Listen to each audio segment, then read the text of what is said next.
s'agissait pas d'un simple testament. C'était un piège que mon grand-père avait tendu à dessein.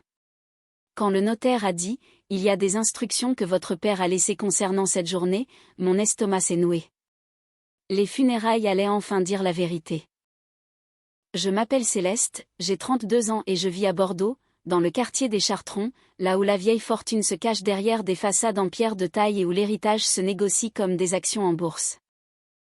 Je travaille comme archiviste paléographe pour des collections privées, authentifiant des manuscrits, retraçant des provenances, rédigeant des conditions de cession et verrouillant l'accès quand un patrimoine est plus en sécurité scellé que vendu. Ma famille appelle cela de la paperasse.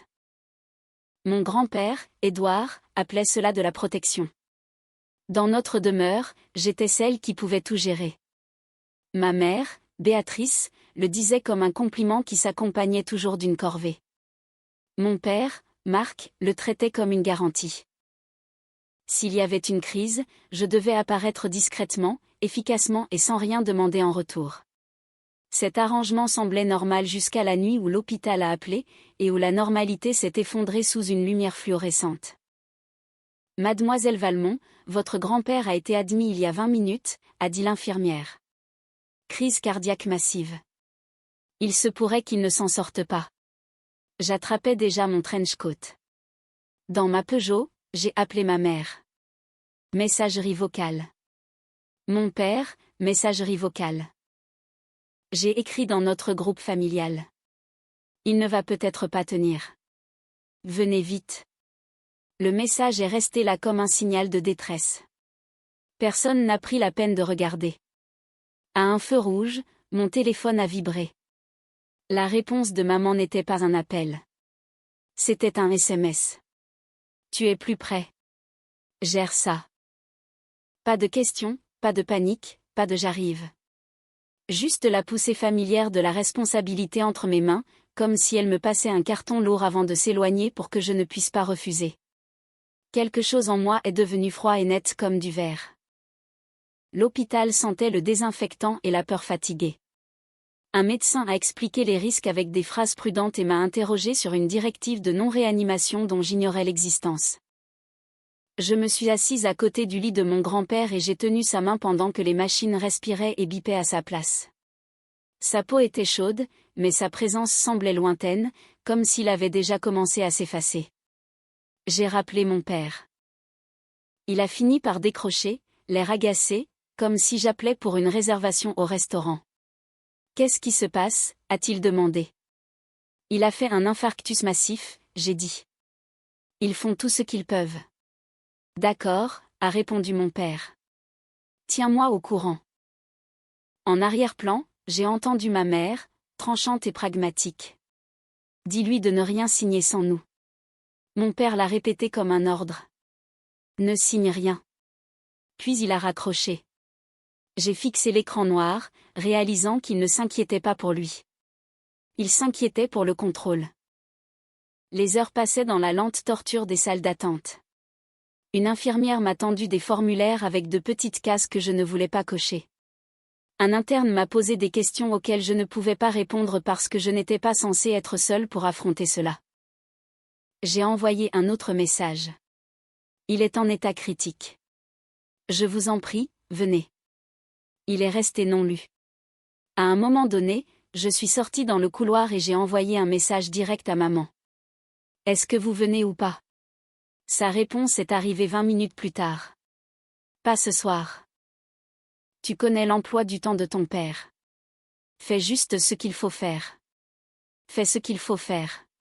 Comme si l'amour était une corvée. Comme si le deuil était une course à faire. Au matin, le médecin m'a prise à part.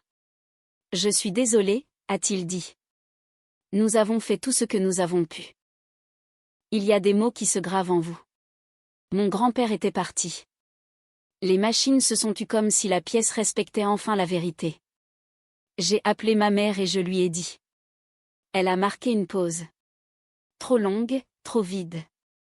Puis elle a dit, nous verrons cela plus tard. C'était tout. Pas de comment vas-tu. Pas de j'arrive. Pas de chagrin, juste de l'organisation. Après avoir quitté l'hôpital, je suis allée chez mon grand-père car je ne supportais pas l'idée que des inconnus mettent sa vie en carton sans savoir ce qu'elle signifiait. La clé était toujours sous le pot de fleurs. À l'intérieur, son bureau ressemblait à une archive construite avec patience.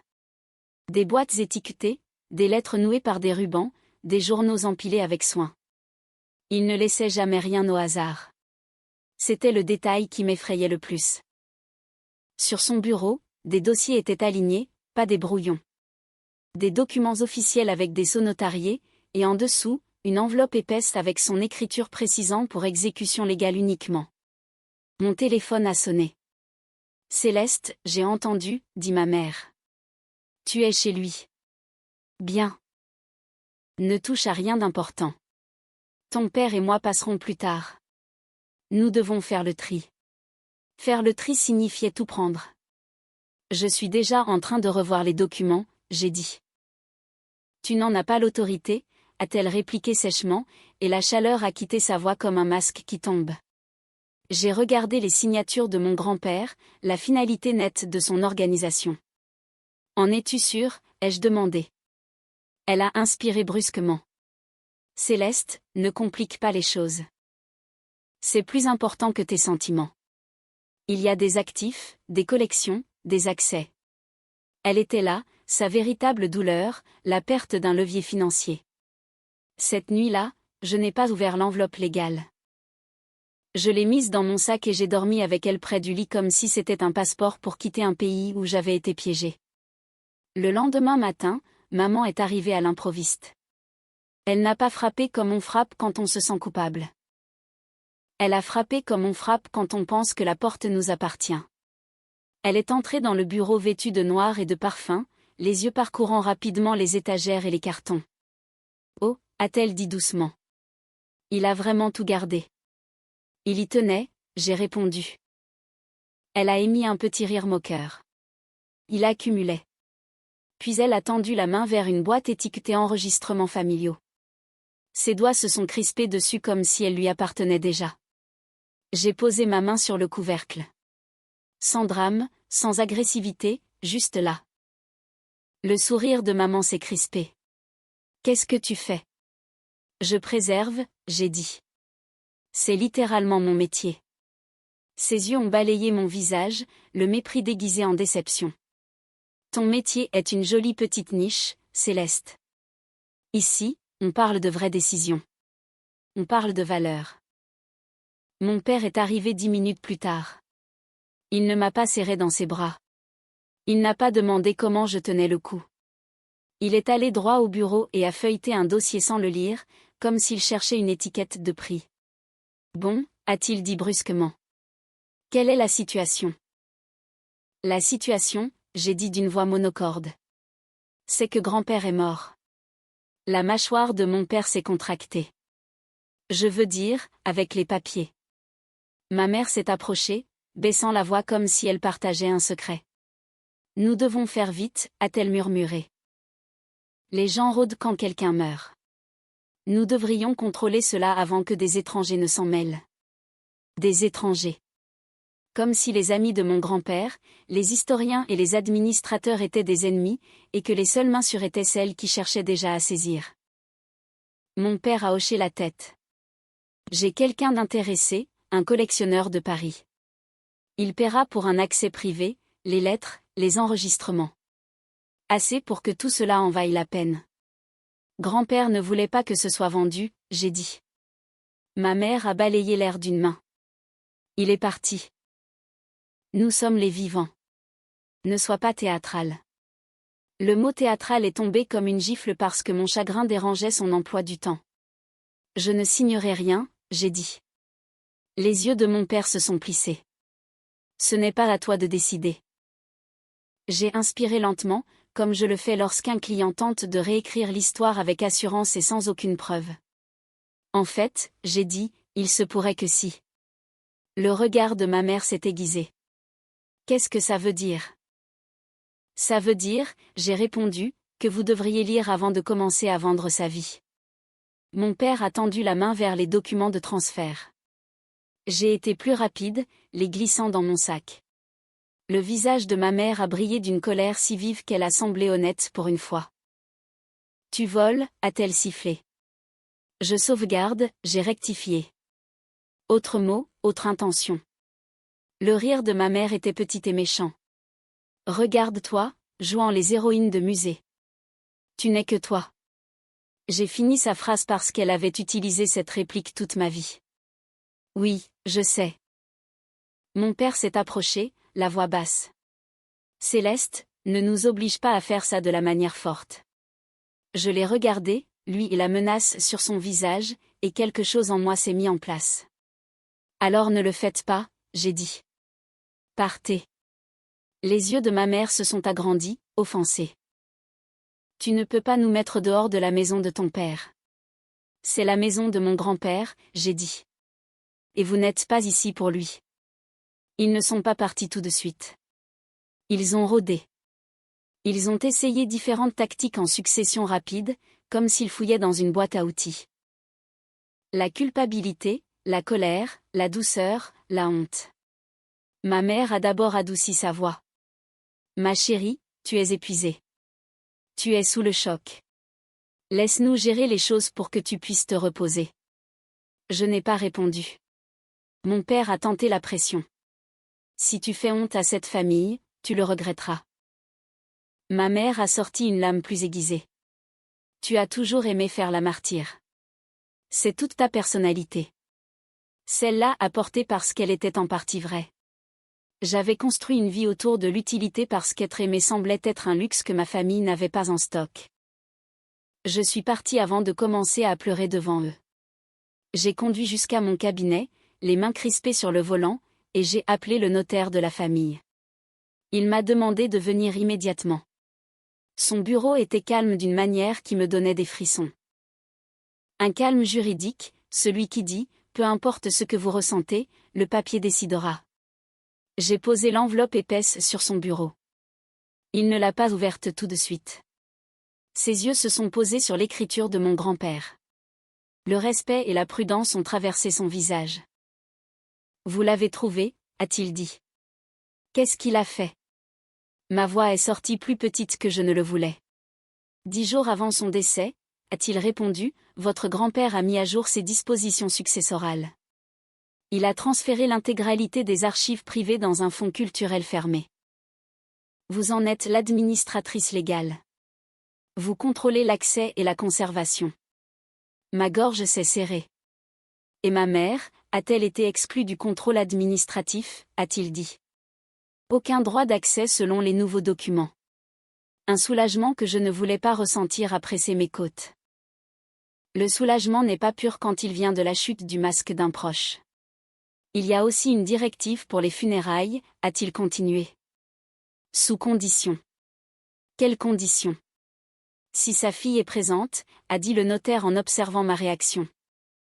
Il y a un fichier audio à diffuser et des instructions explicites sur qui peut prendre la parole. Ma peau a frissonné. Qu'y a-t-il sur l'audio? Le notaire n'a pas offert de réconfort. Des preuves, a-t-il dit. Votre grand-père voulait que ce soit entendu publiquement dans les circonstances appropriées. Quand je suis sortie, maman m'a envoyé une photo d'elle devant les pompes funèbres, habillée en noir, avec la légende « Nous serons là ». Ne fais pas de scène. Comme si la scène n'était pas déjà écrite. La veille des funérailles, mon père a appelé. Sa voix était contrôlée, ce qui signifiait qu'il était dangereux. Tu as vu le notaire, a-t-il dit. Oui. Tu te crois maligne, a-t-il dit. Tu penses que parce que tu classes les secrets des autres, tu peux classer les nôtres. J'ai attendu, laissant ces mots en suspens. Le silence est un outil. Je m'y connais en outil. La voix de ma mère est intervenue sur le haut-parleur. Céleste, arrête de jouer. Tu nous es redevable. Il a été notre responsabilité pendant des années. J'ai failli rire. Responsabilité. L'homme qui les avait élevés, qui leur avait donné tout ce qu'il pouvait, réduit à une ligne dans un discours. Vous n'êtes pas venu, j'ai dit calmement. Le silence de ma mère était un aveu. Ne recommence pas avec ça. Vous n'étiez pas là, j'ai répété. Pas à l'hôpital. Pas quand il était en train de mourir. Mon père a explosé. Parce que tu étais là. C'est comme ça que ça marche. Cette phrase m'a retourné le ventre. C'est comme ça que ça marche. La règle familiale gravée en moi. Ta valeur est ton utilité. Je raccroche, j'ai dit. La voix de ma mère est devenue instantanément perçante.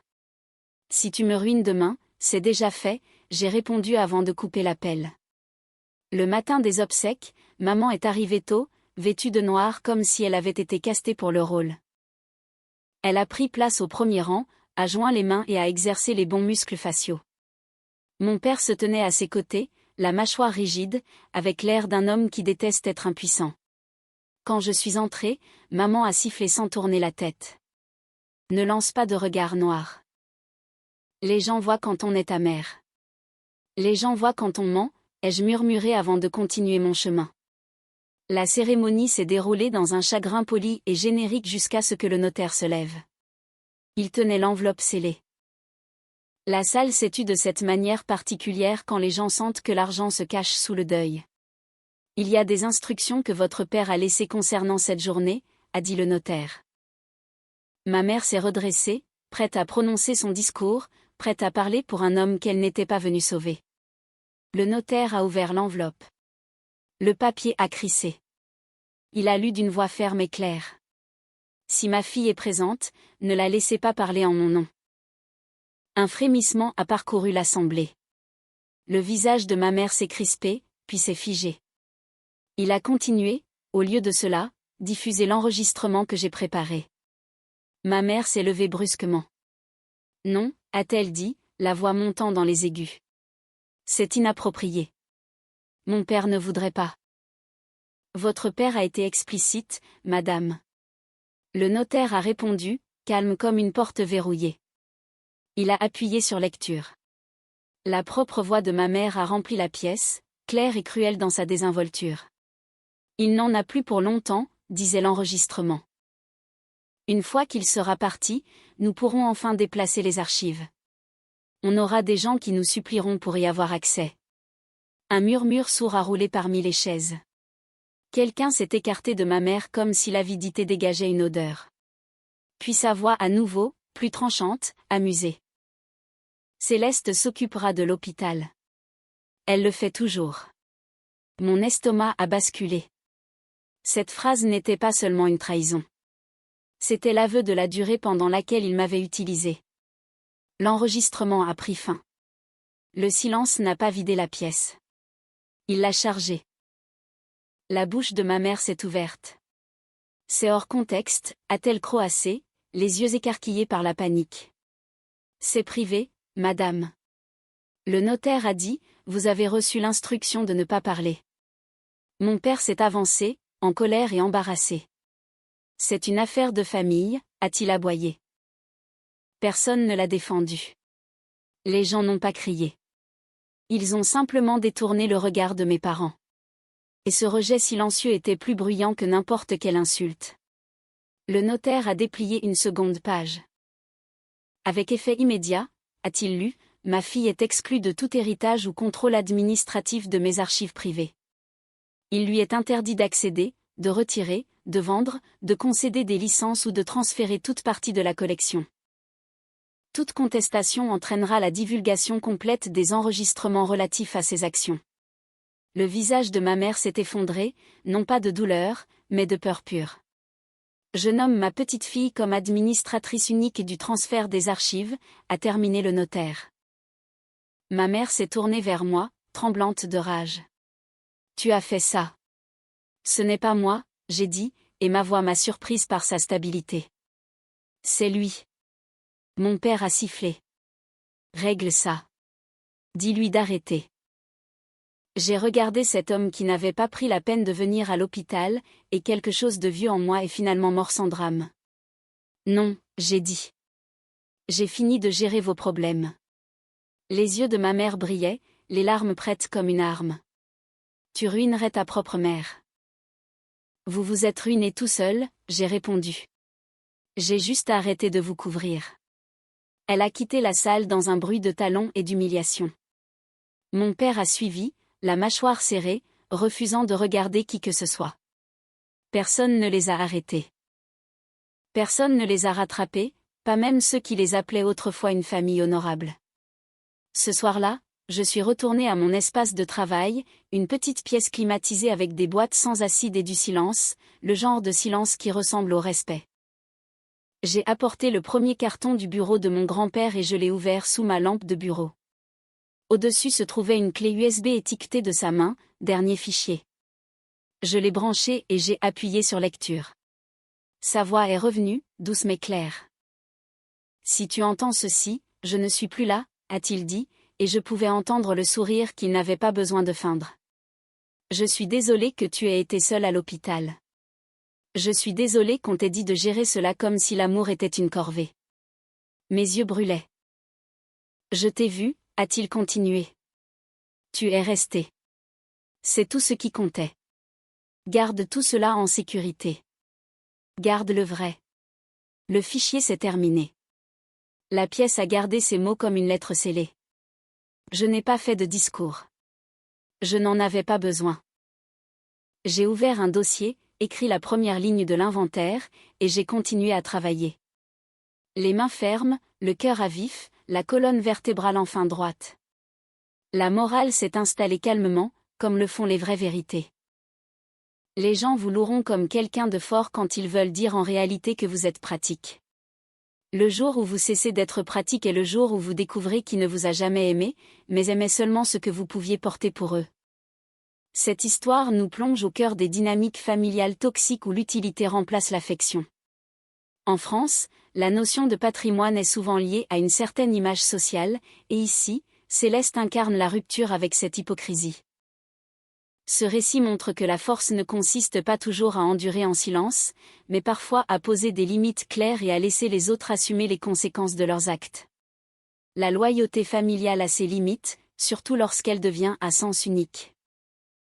Le grand-père, par sa prévoyance, n'a pas seulement protégé ses archives, il a libéré sa petite-fille d'un fardeau émotionnel pesant. C'est une leçon sur la valeur de soi et sur la nécessité de se choisir face à ceux qui ne voient en nous qu'un outil de gestion. Et vous, qu'en pensez-vous? Auriez-vous eu le courage de Céleste pour dénoncer ainsi vos propres parents en public, ou auriez-vous